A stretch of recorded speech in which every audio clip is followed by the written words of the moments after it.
Lecture du livre du prophète Zacharie. Ainsi parle le Seigneur. Exulte de toutes tes forces, fille de Sion. Pousse des cris de joie, fille de Jérusalem. Voici ton roi qui vient à toi. Il est juste et victorieux, pauvre et monté sur un ânon, le petit d'une ânesse. Ce roi fera disparaître d'Éphraïm les chars de guerre et de Jérusalem les chevaux de combat. Il brisera l'arc de guerre et il proclamera la paix aux nations. Sa domination s'étendra d'une mer à l'autre et de l'Euphrate à l'autre bout du pays. Première remarque, l'expression fille de Sion ou fille de Jérusalem ne désigne pas une personne précise, une certaine jeune fille ou jeune femme qui serait originaire de Jérusalem. Sion ou Jérusalem, c'est la même chose. Cette expression désigne la ville elle-même. C'est exactement comme si le prophète disait « Jérusalem, réjouis-toi ». Et pourquoi Jérusalem doit-elle se réjouir? Et voici ma deuxième remarque, car justement, l'heure n'est pas à la joie. Le ton général de ces versets est triomphant, mais nous savons bien que c'est toujours signe de périodes difficiles. Cette prédication de Zacharie a certainement été prononcée en temps de guerre. C'est ce qu'on appelle un oracle de consolation. Et cela explique des phrases telles que « Ce roi fera disparaître d'Éphraïm les chars de guerre et de Jérusalem les chevaux de combat. Il brisera l'arc de guerre, il proclamera la paix aux nations. » On situe généralement ce texte au début de la domination grecque, donc vers 330. Après les conquêtes éclairs, 330 avant Jésus-Christ évidemment, après les conquêtes éclairs d'Alexandre le Grand. C'est un moment où, plus que jamais, il faut se raccrocher à l'espérance d'une intervention de Dieu. Je reprends cette annonce de Zacharie. Les termes qu'il emploie sont ceux qui désignaient habituellement le Messie. On attendait un roi qui apporterait la justice et la paix pour tous. Et c'est exactement ce que promet Zacharie. Voici ton roi qui vient vers toi. Il est juste et victorieux. Ce roi fera disparaître d'Éphraïm les chars de guerre et de Jérusalem les chevaux de combat. Il brisera l'arc de guerre. Sa domination s'étendra d'une mer à l'autre et de l'Euphrate à l'autre bout du pays. Jusqu'ici, il n'y a rien de particulièrement neuf dans les paroles de Zacharie. D'autres paroles prophétiques ou des psaumes disaient déjà à peu près la même chose. Ce qui est audacieux dans les paroles de Zacharie, c'est de proclamer ce message d'espérance à un moment précisément où on aurait de bonnes raisons de penser que tout espoir est perdu. Mais j'ai laissé de côté jusqu'ici 3 affirmations de Zacharie. La première n'est pas exactement une nouveauté, mais elle mérite quand même d'être notée. Il proclamera la paix aux nations. C'est seulement depuis l'exil à Babylone que le peuple juif a pris conscience que le projet de Dieu englobait l'humanité tout entière. La deuxième nouveauté, la voici. Ce roi fera disparaître d'Éphraïm les chars de guerre et de Jérusalem les chevaux de combat. Citer ensemble Éphraïm et Jérusalem, c'est une manière discrète d'annoncer la restauration et la réunification des 2 royaumes du nord Éphraïm et du sud Jérusalem. Enfin, la troisième affirmation de Zacharie, c'est véritablement une nouveauté. Voici ton roi qui vient vers toi, humble et monté sur un âne tout jeune. Or, l'âne était considéré comme une monture modeste. Les conquérants d'Alexandre étaient autrement mieux montés. Et à Jérusalem même, le roi Salomon avait introduit le cheval comme monture de guerre et aussi de parade. On lui a assez reproché ses goûts de grandeur. On n'avait pas l'habitude de voir un roi sur un âne. Isaïe, il est vrai, avait déjà entrevu un Messie humble. Il annonçait un serviteur de Dieu, humble et fidèle, qui accomplira l'œuvre de Dieu et qui n'hésitera pas à affronter la persécution. Il la subira même. Mais c'est dans sa souffrance que son peuple trouvera le chemin de la paix et de la réconciliation avec Dieu. C'était dans les chants du serviteur d'Isaïe. Il faut noter que le serviteur d'Isaïe ne porte jamais le titre de roi, mais il est néanmoins présenté comme un Messie, en ce sens, d'une part, qu'il accomplit bien l'œuvre attendue du Messie, et d'autre part, qu'il est rempli de l'Esprit de Dieu, comme doit l'être le Messie. Au contraire, le Messie de Zacharie est d'emblée présenté comme un roi. Il représente donc l'attente traditionnelle du Messie-roi. Mais la nouveauté du texte de Zacharie, c'est qu'il combine cette attente traditionnelle du Messie-roi avec cette humilité du serviteur décrit par Isaïe, puisque son roi est humble. Fini les rêves de grandeur, de guerre, de puissance. Une seule chose compte à ses yeux, instaurer la paix pour son peuple. Les 4 récits de l'entrée triomphale de Jésus à Jérusalem ressemblent très fort à la venue de ce roi monté sur un âne. Matthieu et Jean citent même expressément ce passage de Zacharie. Peut-être Jésus lui-même a-t-il cité ce texte aux disciples d'Emmaüs, puisque Luc nous dit qu'il a relu avec eux dans les Écritures tous ceux qui le concernaient. De toute évidence, ce texte concerne bien le Messie, mais d'une manière nouvelle pour son époque. Pourquoi les évangiles s'intéressent-ils tant à ce texte de Zacharie ? Parce que dans un premier temps, après la mort et la résurrection de Jésus, les apôtres ont été confrontés à un mystère inexplicable. Pour eux, qui étaient témoins de la résurrection de Jésus, il ne faisait pas de doute que celui-ci était le Messie. Mais il était doux, humble et pacifique, c'est-à-dire bien différent du roi triomphant qu'ils imaginaient spontanément. Et c'est alors que ce texte de Zacharie leur est apparu comme un chemin pour entrer dans l'intelligence des Écritures.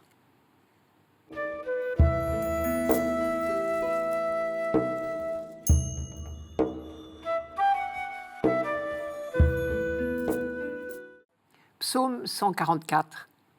Je t'exalterai, mon Dieu, mon roi. Je bénirai ton nom toujours et à jamais. Chaque jour, je te bénirai. Je louerai ton nom toujours et à jamais. Le Seigneur est tendresse et pitié, lent à la colère et plein d'amour. La bonté du Seigneur est pour tous, sa tendresse pour toutes ses œuvres. Que tes œuvres, Seigneur, te rendent grâce et que tes fidèles te bénissent.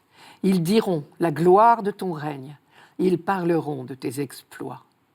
Le Seigneur est vrai en tout ce qu'il dit, fidèle en tout ce qu'il fait.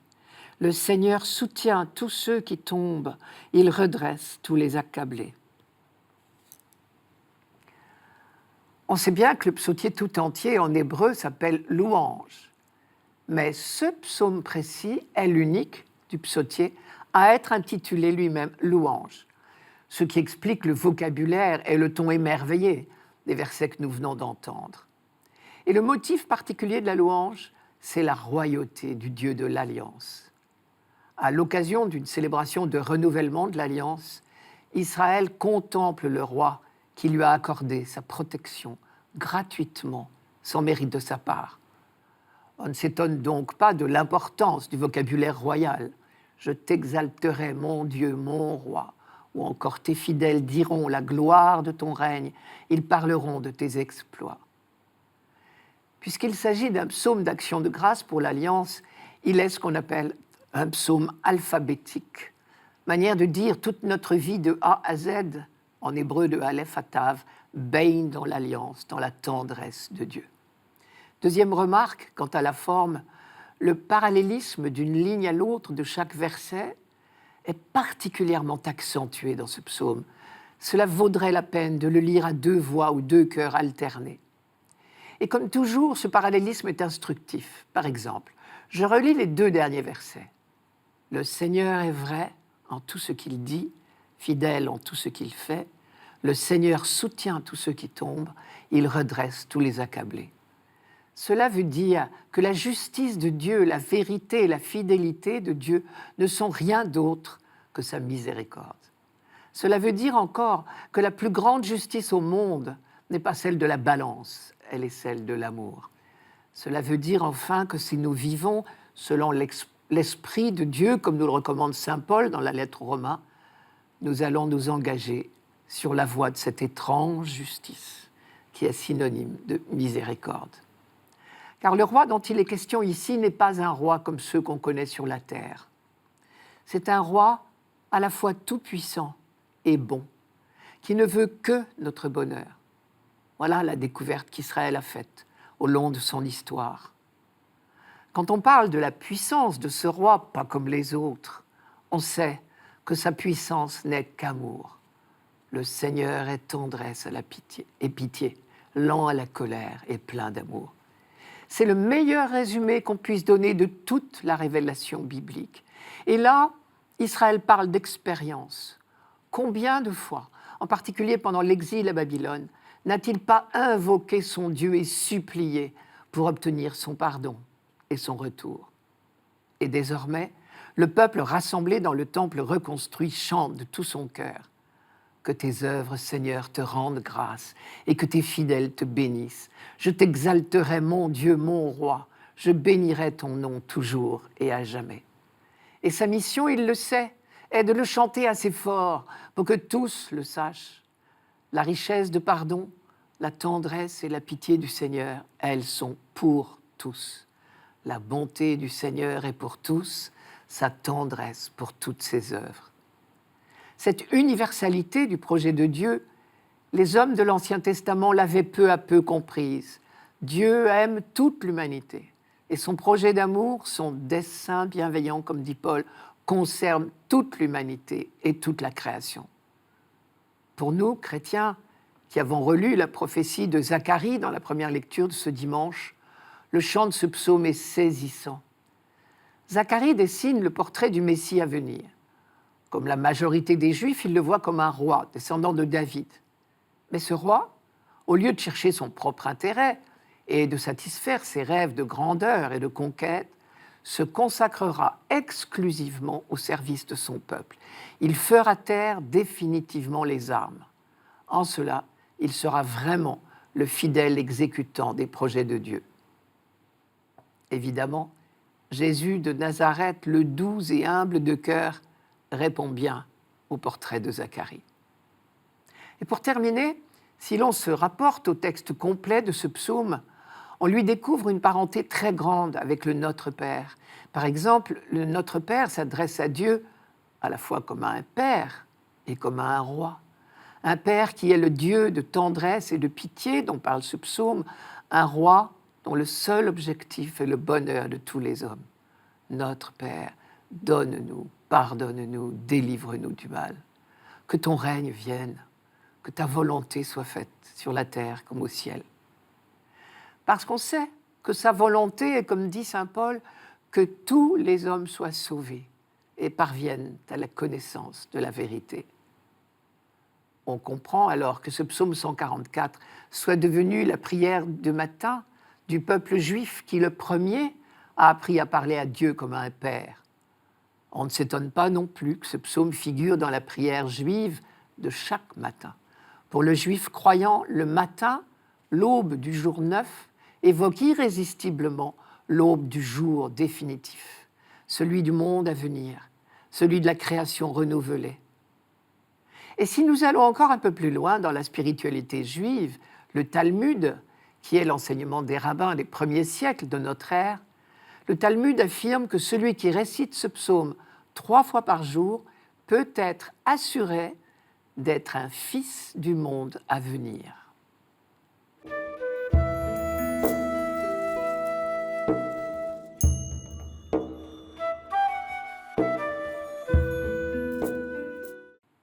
Lecture de la lettre de saint Paul apôtre aux Romains.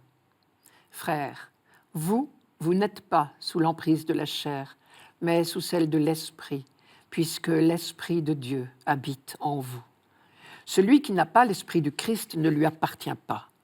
Mais si l'Esprit de celui qui a ressuscité Jésus d'entre les morts habite en vous, celui qui a ressuscité Jésus, le Christ, d'entre les morts, donnera aussi la vie à vos corps mortels par son Esprit qui habite en vous. Ainsi donc, frères, nous avons une dette, mais elle n'est pas envers la chair, pour devoir vivre selon la chair. Car si vous vivez selon la chair, vous allez mourir. Mais si par l'Esprit, vous tuez les agissements de l'homme pécheur, vous vivrez. La grosse difficulté de ce texte est dans le mot « chair ». Chez saint Paul, il n'a pas le même sens que dans notre français courant. Nous sommes tentés d'opposer deux composantes de l'être humain que nous appelons le corps et l'âme, et nous risquons donc de faire un épouvantable contresens. Quand Paul parle de chair et d'esprit, ce n'est pas du tout cela qu'il a en vue. Ce que saint Paul appelle chair, ce n'est pas ce que nous appelons le corps. Ce que Paul appelle l'esprit, ce n'est pas ce que nous appelons l'âme. D'ailleurs, Paul précise plusieurs fois qu'il s'agit de l'esprit de Dieu, ou encore il dit l'esprit du Christ. Et encore, si on y regarde de plus près, il n'oppose pas deux mots, chair et esprit, mais deux expressions, vivre selon la chair et vivre selon l'esprit. Pour lui, il faut choisir entre deux modes de vie. Pour le dire autrement, il faut choisir nos maîtres, ou notre ligne de conduite, si vous préférez. Vivre selon la chair, pour saint Paul, c'est vivre sans Dieu, vivre de nos seules forces, enfermés dans les limites de l'intelligence et des forces humaines. Évidemment, cela ne va pas loin. Ou plutôt, si, cela peut aller très loin, mais dans le mauvais sens. Nous retrouvons comme toujours chez Paul le thème des deux voies. Car vivre sans Dieu finit toujours par vouloir dire vivre loin de Dieu et d'un éloignement qui ne peut que s'aggraver. C'est ce que Paul a décrit dans les premiers chapitres de cette lettre aux Romains. Pour reprendre les images de la Genèse, vivre selon la chair, c'est vivre comme Adam. Il veut devenir comme Dieu, mais sans l'aide de Dieu. Il se trompe. Et nous aussi, à nos heures, qui cherchons notre bonheur tout seuls, sans lui, ou même contre lui, sans nous apercevoir que c'est le meilleur moyen de faire notre malheur. Au contraire, vivre selon l'esprit, c'est nous laisser guider par lui, et donc vivre de la force de Dieu. Cela change tout. Or, la grande nouvelle de ce texte, c'est l'Esprit de Dieu habite en vous. Donc vous n'êtes pas sous l'emprise de la chair, mais sous l'emprise de l'Esprit. Le mot « habiter » revient 3 fois dans le texte d'aujourd'hui. C'est dire l'importance que Paul y attache. Or, celui qui habite la maison, c'est le maître, c'est lui qui dirige. Nous sommes donc devenus littéralement des maisons de l'Esprit. C'est lui qui commande désormais. Encore faut-il savoir quelle place nous lui laissons dans notre maison, car nous sommes libres d'ouvrir plus ou moins la porte. Dans de nombreux textes, Paul insiste sur notre liberté. Vous n'êtes plus sous l'emprise de la chair signifie que nous ne sommes plus esclaves des forces du mal, que nous avons désormais la force de faire triompher les vraies valeurs, l'amour, la paix, la vérité, la justice. Nous en avons la force, mais nous n'y sommes pas obligés non plus. À chaque instant, le choix est à refaire. Plus nous laisserons de place à l'Esprit Saint dans notre maison, c'est-à-dire plus nous ferons ce qu'il nous souffle de faire dans la voie de l'amour, de la bienveillance, du pardon, plus nous serons des vivants. Avant sa conversion, Paul appliquait des quantités de règles morales et religieuses, avec beaucoup de fidélité. Mais l'Esprit du Christ n'habitait pas en lui. Il vivait encore sous l'emprise de la chair. Et cela pouvait l'amener à la violence et au meurtre, avec la meilleure foi du monde. Désormais, sa vie tout entière est inspirée par l'Esprit du Christ, jusqu'à pouvoir dire « ce n'est plus moi qui vis, c'est le Christ qui vit en moi ». Nous aussi, depuis notre baptême, nous pouvons laisser l'Esprit prendre possession de notre maison. Paul en déduit 2 conséquences. Premièrement, nous ressusciterons avec le Christ. C'est une promesse pour le futur. L'Esprit exercera en nous sa puissance et réalisera en nous ce qu'il a réalisé en Jésus-Christ. Si l'Esprit de celui qui a ressuscité Jésus d'entre les morts habite en vous, celui qui a ressuscité Jésus d'entre les morts donnera aussi la vie à vos corps mortels par son Esprit qui habite en vous. Deuxièmement, dès maintenant, notre vie est transformée, comme l'a été celle de Paul, car désormais nous sommes sous l'emprise de l'Esprit. Paul parle souvent de cette nouvelle vie spirituelle qui est la nôtre depuis notre baptême. Tout en demeurant encore dans notre corps mortel, nous pouvons déjà vivre de l'Esprit du Christ. Et c'est ce que saint Jean appelle la vie éternelle. Concrètement, on voit bien ce que cela veut dire. Il suffit de remplacer le mot « esprit » par le mot « amour ». Vivre selon l'Esprit, c'est se laisser souffler par lui des paroles et des gestes d'amour. Paul, en cela, est bien l'héritier de toute la tradition des prophètes. Tous affirment que notre relation à Dieu se vérifie dans la qualité de notre relation aux autres. Et dans les chants du serviteur en particulier, Isaïe affirme que vivre selon l'Esprit de Dieu, c'est aimer et servir nos frères.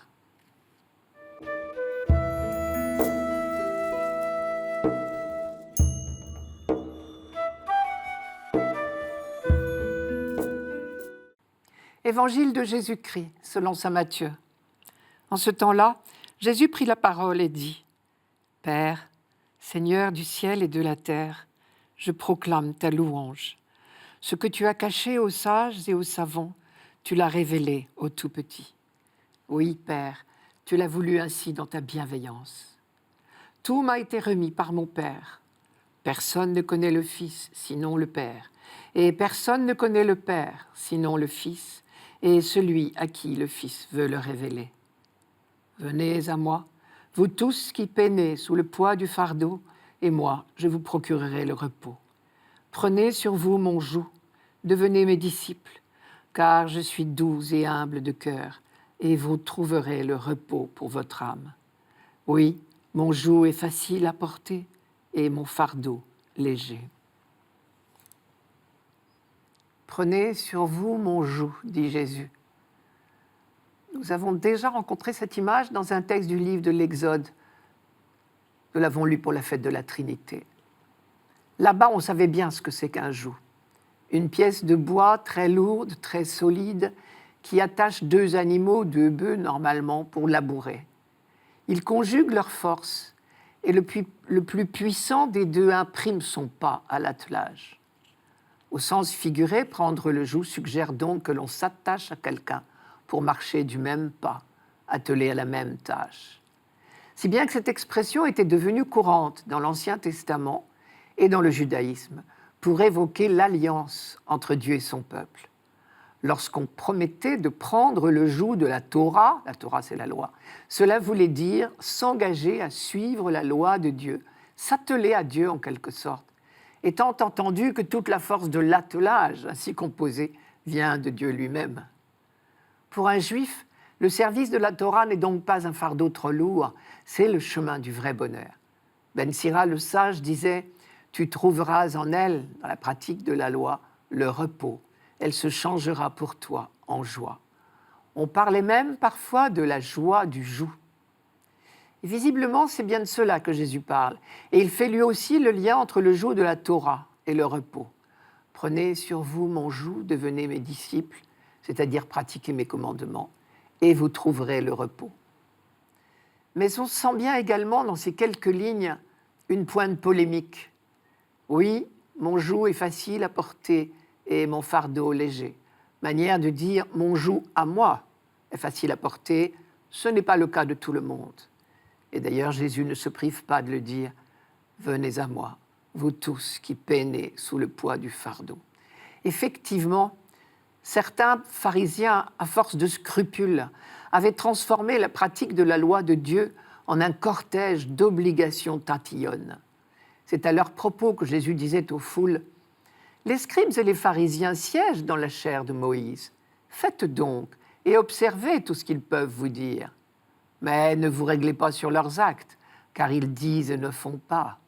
Ils lient de pesants fardeaux et les mettent sur les épaules des hommes, alors qu'eux-mêmes se refusent à les remuer du doigt. » D'autre part, une majorité du peuple avait bien du mal à observer la totalité des commandements que les autorités religieuses leur imposaient, et ils sentaient le mépris dont ils étaient l'objet. Jésus propose donc à ses disciples de déposer ces fardeaux trop lourds. « Prenez sur vous mon joug, et vous trouverez le repos. Oui, mon joug est facile à porter, et mon fardeau léger. » Son joug à lui, c'est tout simplement la loi d'aimer, et c'est lui qui nous en donne la force. Quant au repos, c'était également un mot familier aux auditeurs de Jésus. Par exemple, l'Ancien Testament présentait la terre promise comme le lieu du repos, accordé par Dieu à son peuple. Mais la chose très nouvelle dans ce discours, c'est que Jésus s'identifie à Dieu. Lui seul peut se permettre de dire « Moi, je vous procurerai le repos. Prenez sur vous mon joug, devenez mes disciples et vous trouverez le repos. Oui, mon joug est facile à porter et mon fardeau léger. » Les représentants de la religion ne pouvaient qu'être agacés par ces propos. En revanche, ceux qui peinaient sous le poids du fardeau, pour reprendre l'expression de Jésus, étaient attirés par son attitude de respect et d'attention à chacun, lui qui était doux et humble de cœur. Ce sont eux qui spontanément ont compris que Dieu était là. Alors Jésus s'émerveille. Ces pauvres de cœur comprennent son message à une profondeur telle que cela ne peut venir que du Père. Ce que tu as caché aux sages et aux savants, tu l'as révélé aux tout petits. Oui, Père, tu l'as voulu ainsi dans ta bienveillance.